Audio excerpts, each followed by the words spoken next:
Why did the most popular girl in school destroy her own life? Harper was the kind of popular that made other girls either worship her or secretly hate her. She had 20,000 IG followers, the quarterback boyfriend, and threw the best parties at her massive house while being cheerleading captain and student body president with the perfect GPA. But then something changed right after winter break and nobody could figure out what the hell was happening.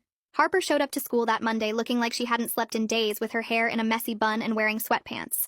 She walked past her boyfriend without acknowledging him, and when her best friend tried to talk to her, Harper just stared through her like she was invisible.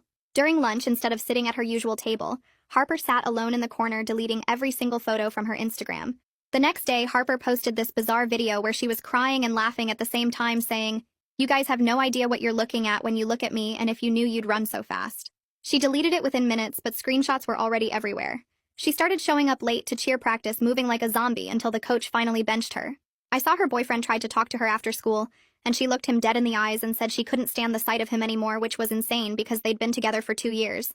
But that was just the beginning of Harper completely unraveling in front of everyone. She started taking pictures of every adult man in school with her phone like she was building some kind of database, and when teachers asked her to stop, she would say she was documenting reality for the first time.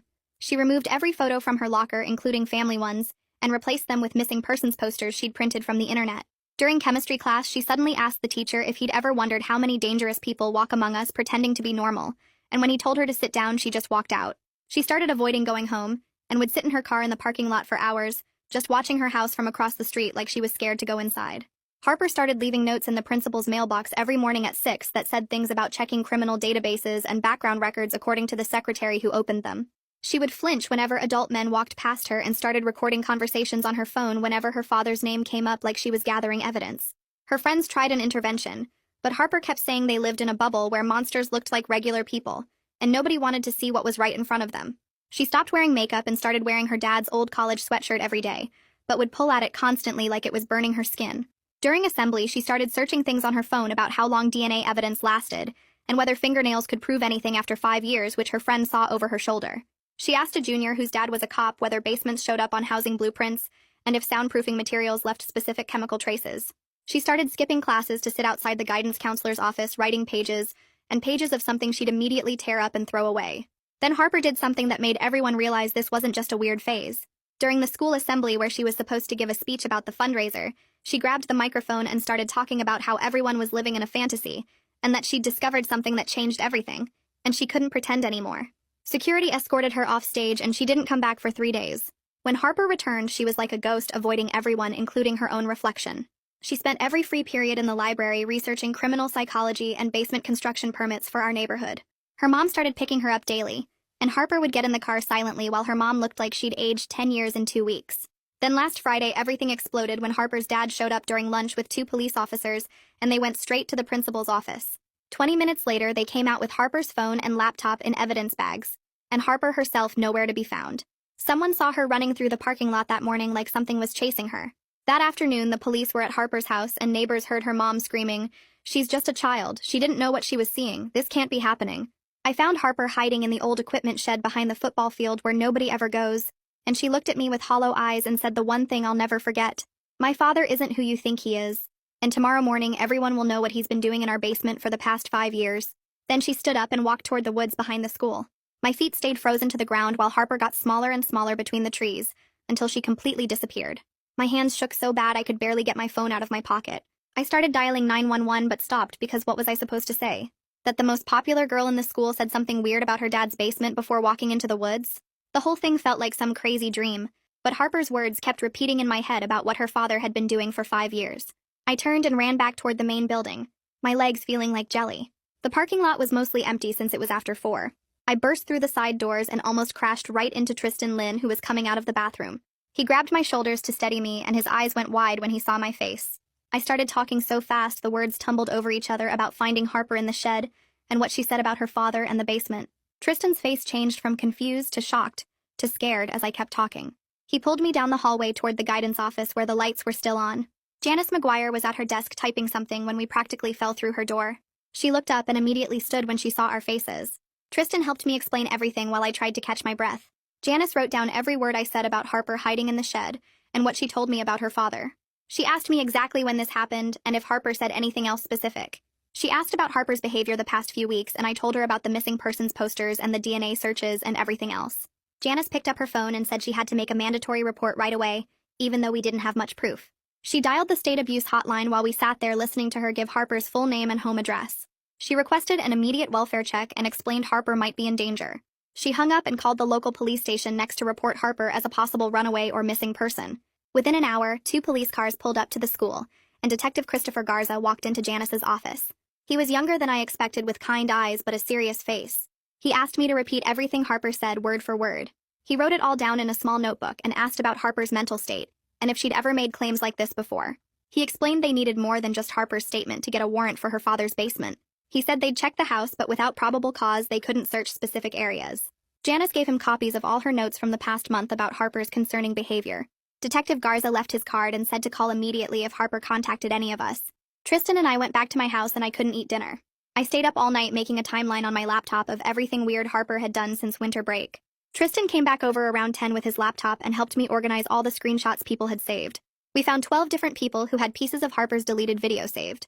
We put together screen recordings of her Instagram deletion spree and photos of her locker with the missing persons posters. Tristan found posts from other students talking about Harper's strange questions and behavior. We organized everything into folders by date with descriptions of each incident. My mom brought us coffee at 2 in the morning and asked if we were okay. We worked until the sun came up and had 3 pages of timeline plus all the digital evidence organized. I dozed off for maybe an hour before my phone started buzzing with texts. The whole school was talking about Harper never coming home last night. Her parents had filed an official missing person report at 6 that morning. The principal called an emergency assembly for first period. Harper's mom stood at the podium looking like she hadn't slept either. Her voice cracked when she asked if anyone had seen Harper or knew where she might go. She said Harper left her phone at the school and they just wanted her home safe. Some girls were crying in the front row. I felt sick knowing what Harper had told me, but not knowing if I should say it out loud to everyone.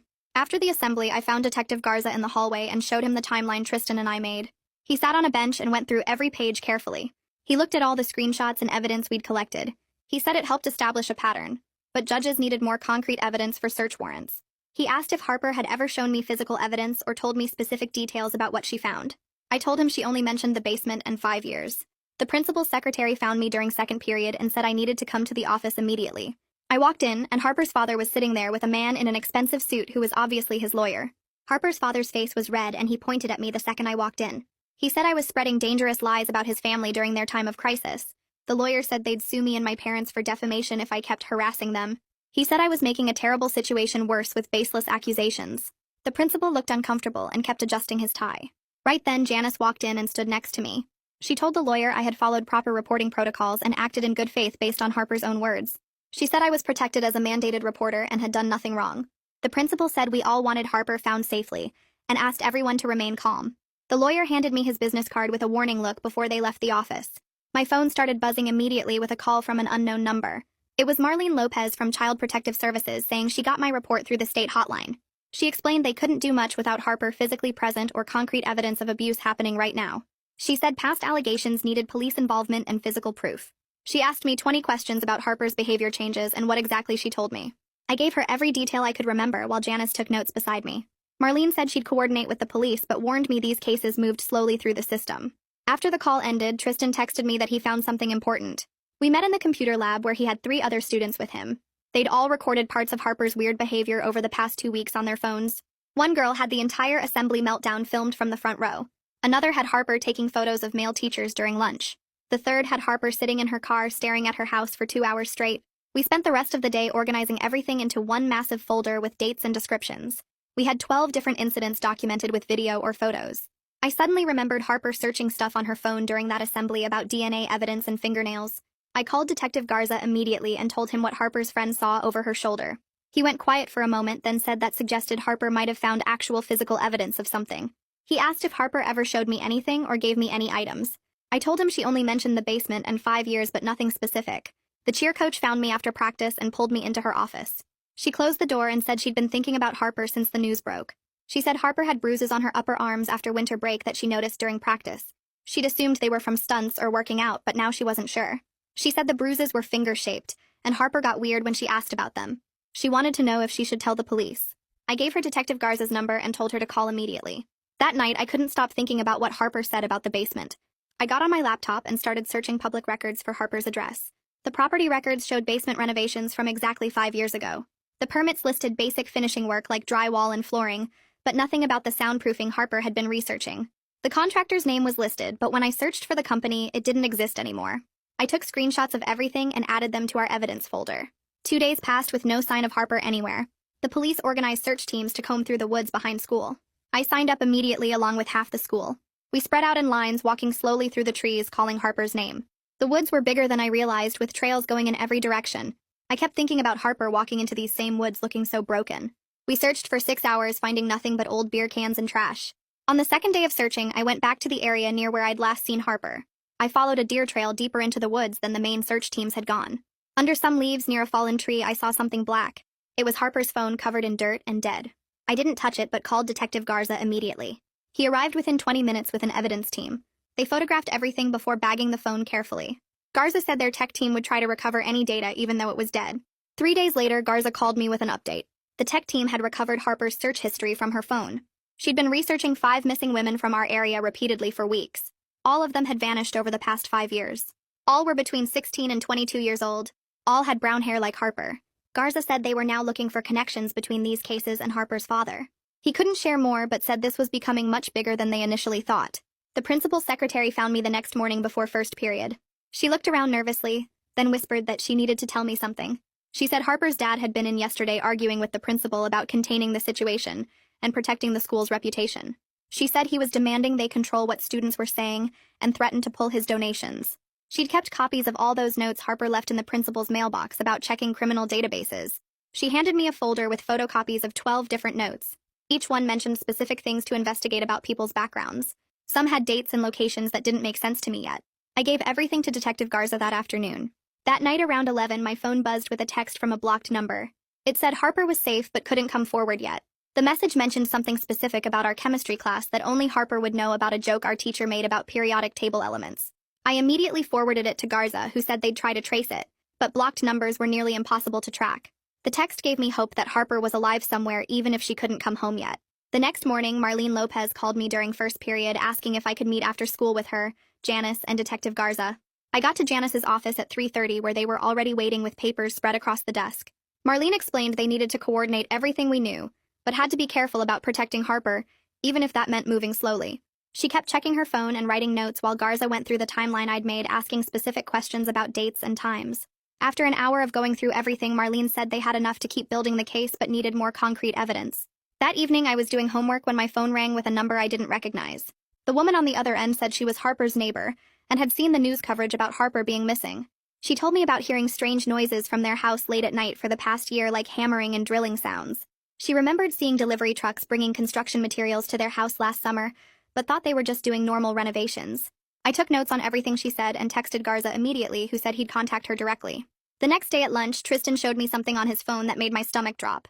He'd been scrolling through old social media posts from parties at Harper's house and found one from 2 years ago, where you could see boxes in their hallway.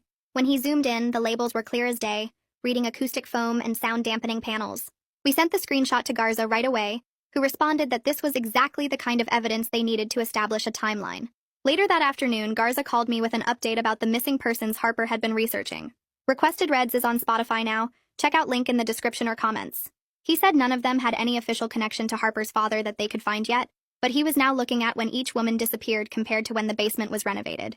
The dates were starting to line up in ways that made him suspicious, but he needed more to make it solid. 2 days later, I was walking to my car after school when I saw Harper's mom sitting in her car in the parking lot looking lost. She got out when she saw me and walked over with tears already running down her face. She grabbed my arm and whispered that she'd found something in the basement after Harper ran away, but her husband made her promise to stay quiet about it. Her hands were shaking so bad she could barely hold her car keys, and she kept looking around like someone might be watching us. I told her she needed to talk to Detective Garza about whatever she'd found, and after a few minutes of crying, she finally agreed. We got in my car and I drove her to the police station while she sat in the passenger seat twisting her wedding ring and mumbling about how she should have known something was wrong. At the station, Garza met us in the lobby and took us to a private room where Harper's mom could talk without anyone hearing. She was in there for 3 hours while I waited in the lobby reading the same magazine over and over. When she came out, her face was completely white, and Garza had his hand on her shoulder telling her she'd done the right thing. That evening around 7:30, I got an email that made me sick to my stomach. Harper's father's lawyer had sent cease and desist letters to me, Tristan, and several other students demanding we stop spreading false information about their client. The letter threatened legal action if we continued talking about the case and accused us of defamation and harassment. I immediately forwarded it to Janice, who called me within 5 minutes telling me not to worry. She said she'd already contacted a legal aid attorney who specialized in witness protection, and he confirmed we were protected since we were cooperating with an active investigation. The next morning, the junior whose dad was a cop found me before homeroom and pulled me aside. He said his dad had mentioned Harper's case at dinner last night, and apparently the whole department was working on something bigger than just a missing person case. His dad said they were trying to find a specific location within the house, but needed more precise information about the layout. That's when I remembered Harper asking about blueprints and basement layouts during her breakdown, and how obsessed she'd been with construction permits.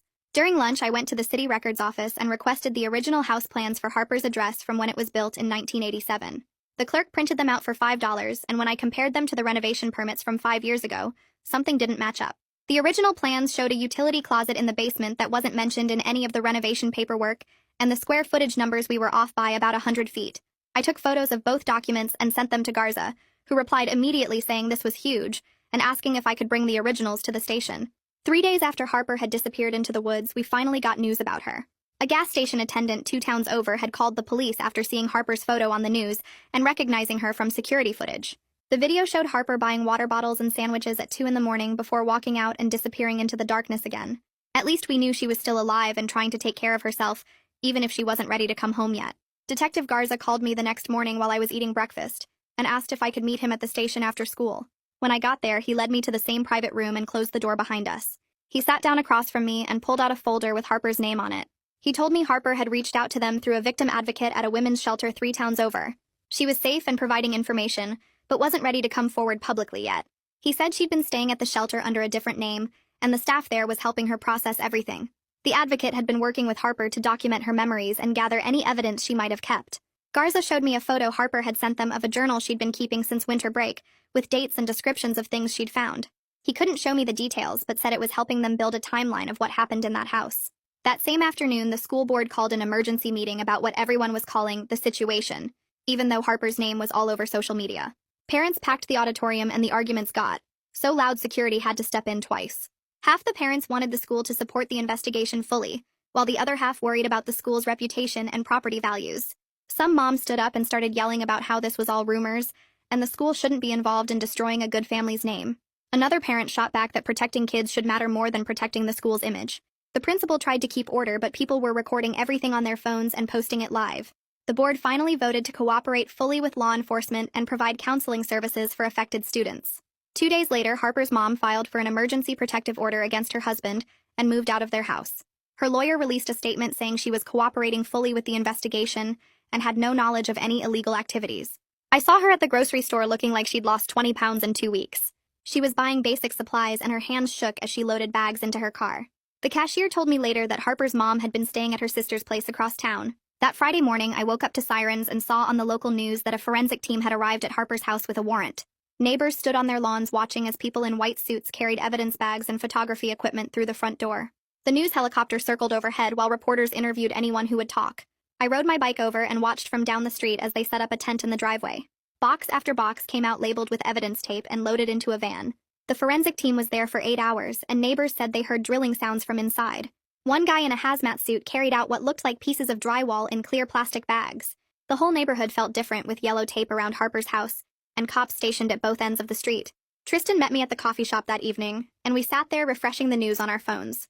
We'd gotten closer through all this mess and spent most afternoons together trying to make sense of everything. He'd been keeping track of all the social media posts and screenshots people had taken of Harper's breakdown.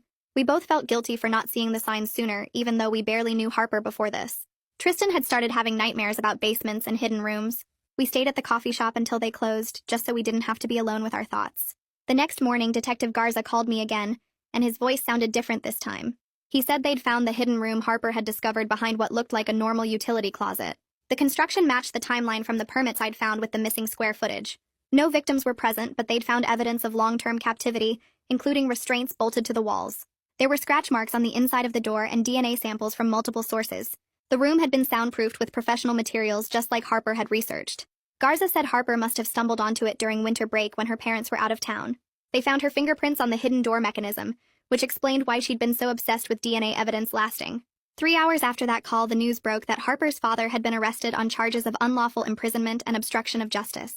His lawyer held a press conference claiming it was all a misunderstanding about a private storage space for valuables. He said his client was a respected businessman who was railroaded by a troubled teenager's delusions. But the evidence was already being processed, and more charges were expected soon. The arrest video showed Harper's dad in handcuffs being led to a police car, while photographers pressed against the barriers. His face stayed blank like he was somewhere else entirely. By Monday morning, media vans lined up outside our school, and reporters tried to interview students walking in. The administration put strict protocols in place with security checking IDs at every entrance. They sent home a letter saying any student who talked to media on the school property would face suspension. Janice set up support groups for those of us involved and brought in extra counselors. She helped me write down everything I remembered without the reporters finding out. The principal made an announcement that the school was a safe space, and harassment of any students wouldn't be tolerated. But everyone whispered in the hallways, and Harper's empty desk in chemistry became this weird shrine with flowers and notes. Thursday afternoon, I was walking to my car when I saw Harper in the main hallway with a woman in a suit. She looked exhausted with dark circles under her eyes, but also determined in a way I'd never seen before. She saw me and mouthed "thank you" before following the woman into the interview room. I found out later she'd come to give her official statement with a victim advocate from the state. She was there for 6 hours going through everything with detectives and prosecutors. Janice told me Harper was incredibly brave, and her testimony would be crucial for the case. Within days of the arrest making national news, 5 families of missing women contacted the police. They'd seen Harper's father's photo and recognized him from their daughter's last known locations. Detective Garza's team started the long process of connecting evidence from the basement to cold cases. 3 of the missing women had disappeared from areas where Harper's dad had business trips. The other 2 had worked at companies where he'd been a consultant years ago. The forensic evidence from the hidden room was matched against DNA from the missing persons database. The matches started coming back positive for 3 of the missing women within 48 hours. I was sitting in the cafeteria when the news alert popped up on my phone about Harper's father's bail hearing being scheduled for that afternoon.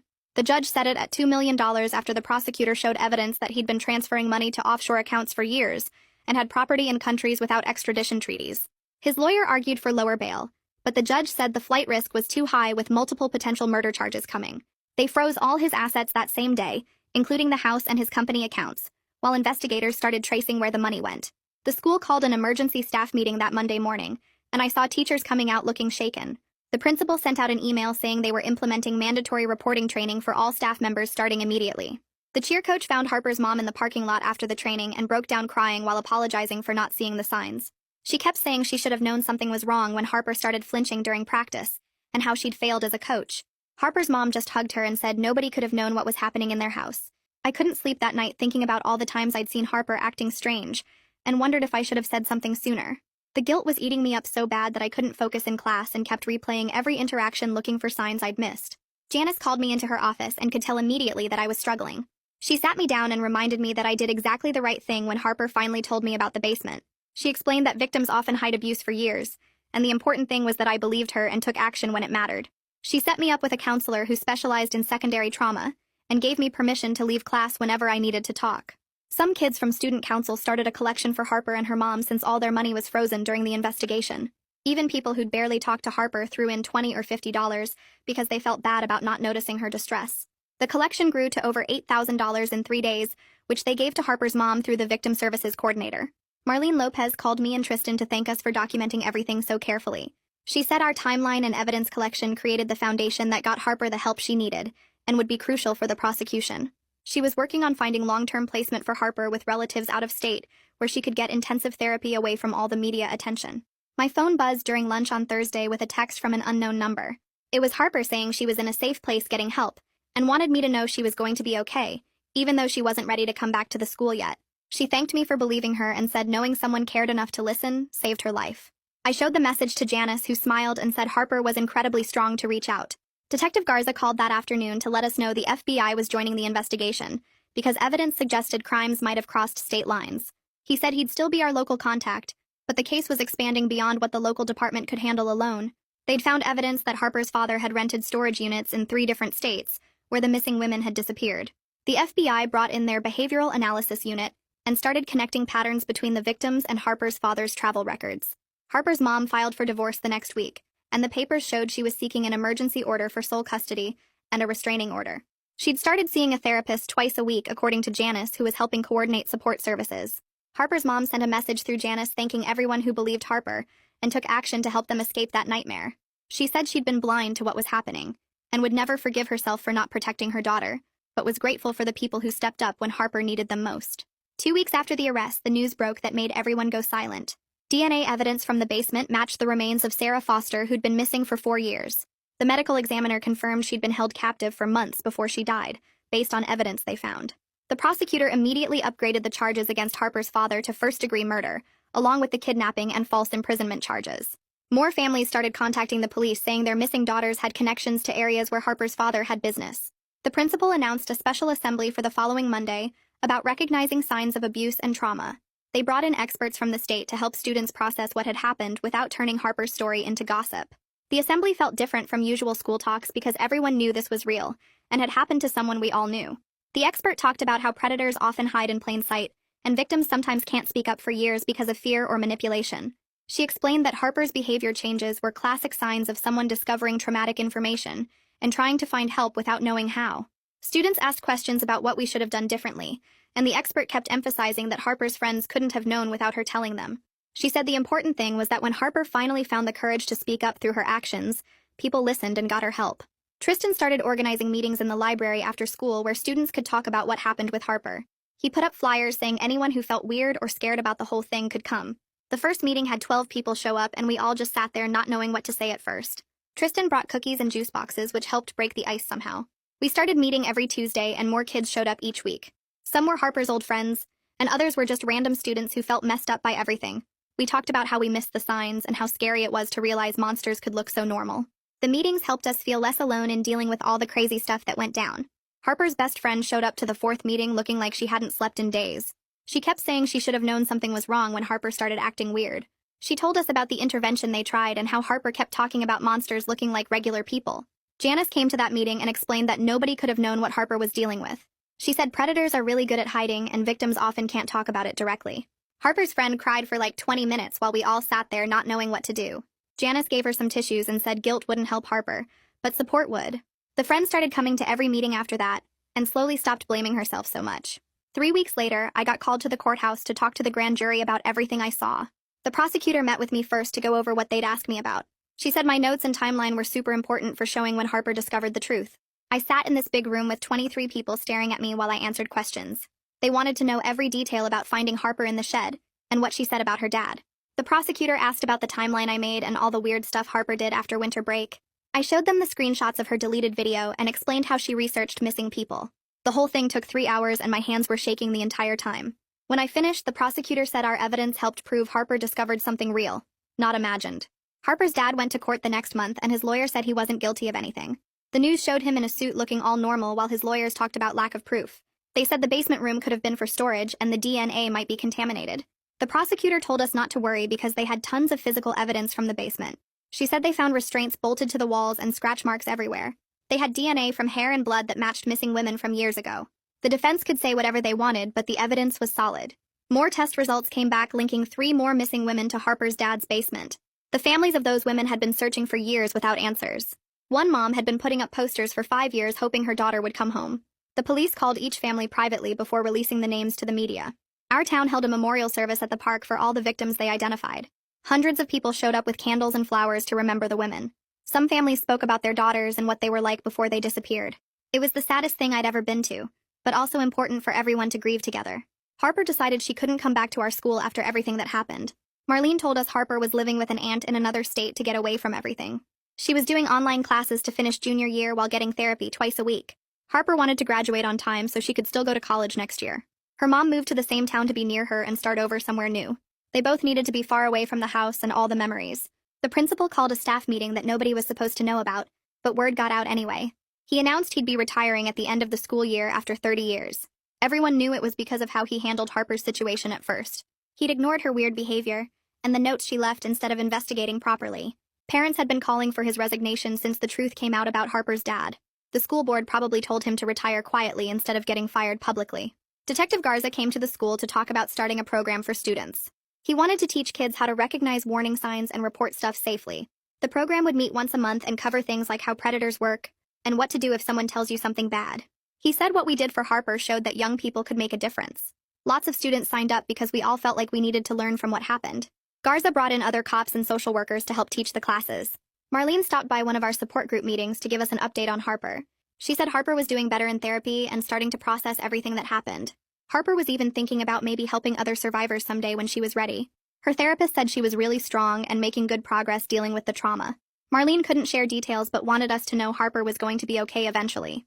6 months went by before we heard the news that Harper's dad took a plea deal. He admitted guilt to avoid trial and got life in prison without any chance of parole. This meant Harper and her mom wouldn't have to testify in court and relive everything. The prosecutor said it was the best outcome because the families got justice without more trauma. Harper's mom sent a message through Marlene saying they were relieved it was finally over. 2 weeks later, the principal called an assembly where he read Harper's letter out loud to the whole school. She wrote about finding the strength to speak up even when nobody believed her at first. She thanked me and Tristan by name for listening when she had nobody else to turn to. She thanked the counselor and the detective for taking her seriously when it mattered most. She told other students that if something bad was happening to them, they should keep trying until someone listened. The letter said she knew it was hard, but staying silent only helped the people hurting you. By the time the principal finished reading, there wasn't a single person not crying in that auditorium. The school board met the next week and voted to create something called the Safe Disclosure Protocol. They didn't use Harper's last name, but everyone knew it was because of what happened to her. The new rules meant any student who reported something serious would get immediate support and protection. They hired 2 more counselors just to handle these kinds of situations going forward. The protocol included training for all teachers on recognizing warning signs and responding the right way. At the end-of-year award ceremony, they called Tristan and me up on stage for a special citizenship award. It felt weird getting recognized for doing what any decent person should have done. We accepted it but said we were taking it for everyone who helped Harper through everything. The principal shook our hands, but you could tell he was uncomfortable since everyone knew he was retiring because of this. Harper's mom contacted the school through her lawyer saying the house finally sold after sitting empty for months. She donated all the money from the sale to a fund for victims of violent crimes. She sent updates through the counselor about how they were doing in their new city 3 states away. She was working at a nonprofit now, and Harper was finishing school online while getting lots of therapy.